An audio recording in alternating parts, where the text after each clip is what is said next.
Hey guys, and welcome back to this channel. In this video, I'll be showing you guys all of the rewards you can get from the rocket event in Plants vs. Brainrots.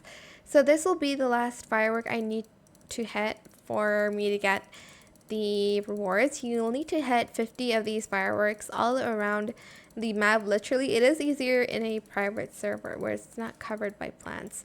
As you can see here, I already got the rewards up there, but I'm just going to go to the Central Island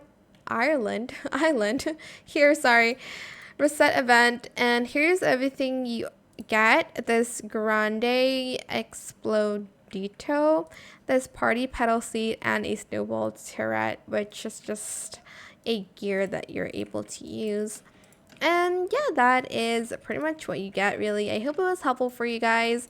Don't forget to like, comment, share, and also subscribe to this channel if you haven't done that already. If you have any more questions about this video, just leave it in the comment section down below. I will try my best to answer them all for you guys. It took me also only like a few hours, maybe like one. Oops. I should probably not alt tab. Yeah, 1 hour-ish. Took me 1 hour to complete it. So yeah, thank you so much for watching. Bye.